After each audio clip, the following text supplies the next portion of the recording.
That's bad. Telling you how shit your community is, Yeah. or like, no, you guys are brown, you guys are darker skinned, so there's all this tribalism, man. It's the same thing. Like it's in Brazil, you can see a lot of rich people, but at the same place, you see a lot of poor people. It happens the same day. Yeah, and to even extremes sometimes, and Yeah. it was like, well, for instance, like the tribalism design that we have allows a certain part of tribe to be really have access to most of the services. So the cost, they have more, and the rest just scraping on, Yeah. on small things. Got it. So Yeah. why did you come to Brazil? Yeah, What was that yeah. will be my next question. Man, life, life? just life experience. And you said something. You citizen of the world. Yeah. Your country, you born speaking English, so it Yes. makes you can go everywhere you Mhm. wanna go Mhm. because you speak English. That's why we usually say to our listeners, Mm-hmm. once you speak English, doesn't matter where you go, you Mhm. can go. True, That's nice. true.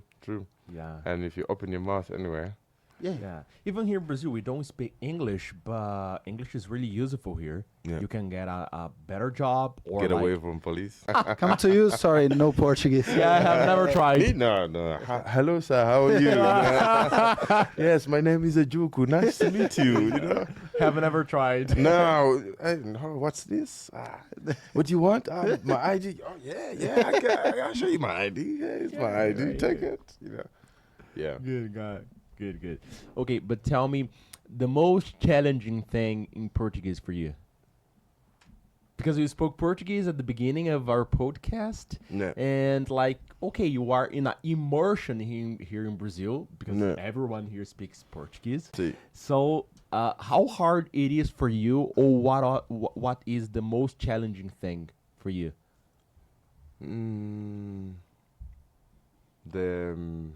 I like the grammar. So You like? Yeah, I like grammar. So I don't like to use shitty grammar. Mm-hmm. I don't like to use poor grammar. Mm. So the furthermost, what's this? Formal grammar. Formal grammar. Yes. That's what I get like on my phone when I translate something on Google. I get that formal grammar, and sometimes, yeah, It's good. It's good. Yeah. It's like when we try to speak English, we try to use some formal words. Yeah, we do. And another thing, in my opinion, the international English is the easier one to understand. I don't know if you agree with me or not. Because, like, we received an American here, and I talked to one woman from England when I was in a trip to Manaus. And when I'm talking to a person who is not a native speaker, for me, it's easier to understand because we speak something that I call international English. I don't know if you agree with me or not because you speak English since you were young, but it's not Yeah. your mother language Yeah. and not your first language. yeah. You just I think we have something called Yuga English, for instance, and Yuga English is what we have developed because we use other languages, and so this is something we appreciate or use, and it's never been, for me, it's never been necessarily international because it's been drilled into me in school, Mhm.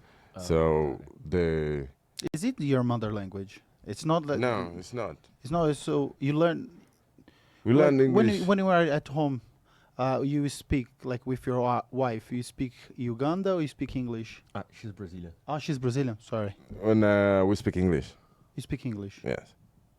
So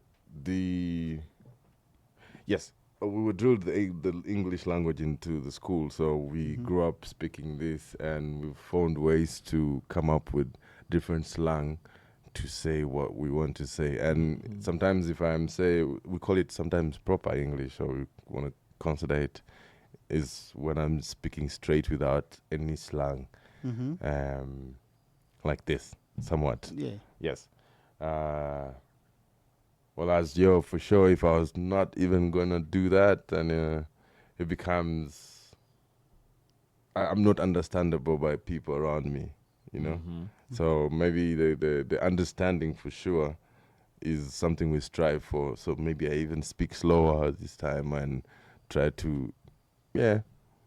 The way you speak so clear. Yeah, It's so clear and slow, like I can understand Yeah. everything. easily. Depend of the person that comes here and speak fast is hard to understand. Yes. Yeah, sometimes we cannot like even close our eyes to lose a word. We lose the whole context. Yeah. Yeah. Yeah, I remember one day I was at the airport. Well, by the way, I asked, where are you from? And he said, California. And I said, I knew it. People from California speak pretty fast. So there are some people, like you are here for too long. Yeah. So you know how you can, what you can do to people understand you better. Yeah. But in your first time here, you feel like, what do I have to do? Like it's much harder for Yeah. for the ones who are not here for too long. Right. Yeah. We get that frustration when someone doesn't understand you. Is it happen to you? Yeah, sometimes it does. It does. Because, hey, we're human beings. I'm like, yeah, I want this. And nope. And trying to explain it in a language they will understand. And yet you see the frustration on their face. It's like, oof. It's like they're trying to understand you, but they're frustrated that they can't understand you, you know. That has me something thinking. Do you guys, I have this as a question, do you guys feel like when we speak English, we sound very arrogant? You? Yeah, it's like in a No. conversation or... No. No, Not at all. not at all. Not at all. This is Well, I might feel that if it's a Brazilian, because some Brazilians, when they speak good English, they want to prove to you that English is better than yours. So these kind of people, I feel arrogant. You know, some Brazilians say, "Oh, it doesn't pronounce like but butter. It doesn't pronounce water. It say water." So these kind of people, it's arrogant. But you know, you're not at all. Okay. Yeah. And your point of view, Yeah. like in Brazil, you usually speak more English or Portuguese?